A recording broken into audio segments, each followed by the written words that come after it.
Hey, everybody. It's me again, Dr. Mack here.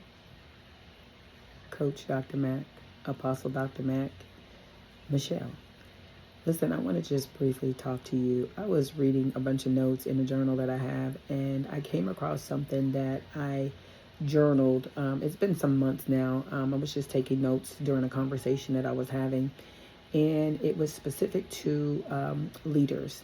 And because I'm a leader in the faith-based community, leader in my community, as well as a leader as a coach, where I go and to empower others and so on and so forth. One of the challenging things that I have learned that we come across as leaders, you can agree or disagree. This has been my journey. One of the things that I have learned, or should I say, I've also encountered when you are leading people is there are times where you will find yourself becoming discouraged. Why do I say that? If I may just be completely honest, because I am the truth and transparency coach, that is, right? If I can just be transparent, is for a moment here, not to be deflective, not to be dismissive, or not even to demise the people in which we lead, but rather to just speak truth from a place in hopes that it will help to encourage a leader, a coach, an advocate, if you will. Oftentimes when we encounter or we're interacting with people, there are times where we may feel discouraged. There are times where we feel or even not even be heard, or our heart not felt, if you will. The vision not being cast forth in its proper way, because you have people who state that they understand the vision. However, when it comes down to the nitty gritty, when it comes down to the rubber meeting the road, when it comes down to putting our knees into the trenches and the vision comes forth, the mission has to be executed. That's when there becomes a divide, right? And so I want to encourage you as a leader, as I encouraged myself, reflecting over the notes. When you find yourself being confronted in that manner, or should I say, when you come to that fork in the road, ask yourself this one question: why are you here? Actually, it should be two questions. Why are you here, and who is it for? Is it for you, or is it for them? And when I say, is it for them, is it for the follower, the mentee, the disciple, your client, etc., etc.? Is it for you, or is it for them?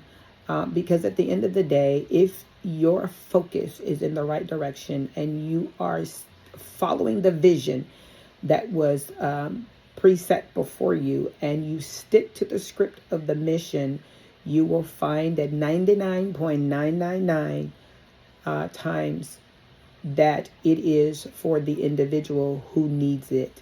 And so with that being said, you will find yourself being rejected sometimes. And it's not really you being rejected. It's the fact that they may not have an understanding. They may not be ready, which is in most cases, they're not ready. They may not be mature enough to receive the meat of what you have. Why? Because they're too busy eating off of junk food.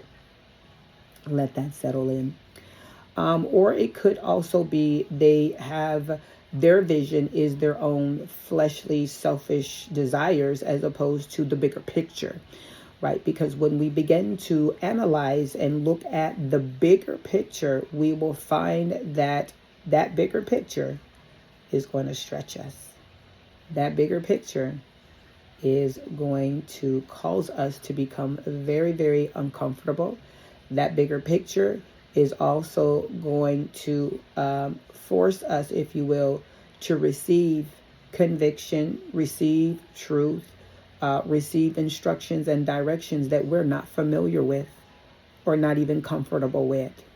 And so I want to encourage you, leader, coach, fivefold ministry, whoever you are that is out there that has a following and you lead people, be encouraged. Know that all things will work together for the good. Know that the plan and the purposes that are set for you will be fulfilled as long as you stick to the script, as long as you stay on the pathway that has been paved for you. Because remember, there's someone that came before you blazed the trail that you're currently on.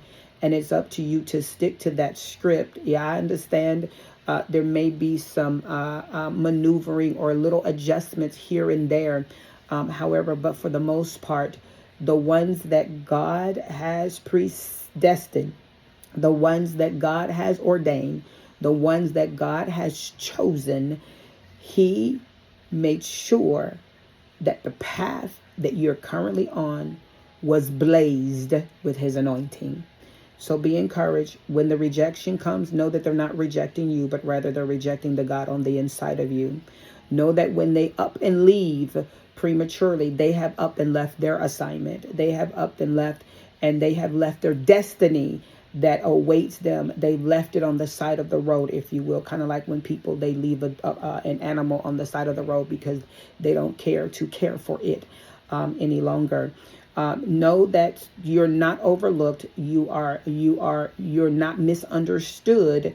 The problem is that the one who has an ear does not hear very clearly. The one that has the eyes to see, unfortunately, they are not really seeing because the scales are still upon their eyes, right? You will embark upon many people with many personalities. One person can have many personalities. You will embark upon people who have character flaws and all of that. But one thing I will say to you, remember this, if you don't remember anything else that I say, we had to get to this place in order to lead other people because we were once where they are. All right? So I want to encourage you, don't throw in the towel. Don't close the door. Don't reject them because they rejected you. Stick to the script. Stay on the pathway. Be encouraged. Look to the hills for which cometh your help. And most importantly, when you need counseling, go sit at the table with wise counsel. Get what you need so you can keep moving forward. Because when you don't and when you stop, not only are you mishandling the assignment that is given to you, but you can mishandle the people that have been assigned to you. Be encouraged. Hey, listen, this is Apostle Dr. Matt, the Truth and Transparency Coach, dropping nuggets, one nugget at a time. Take care. Be blessed.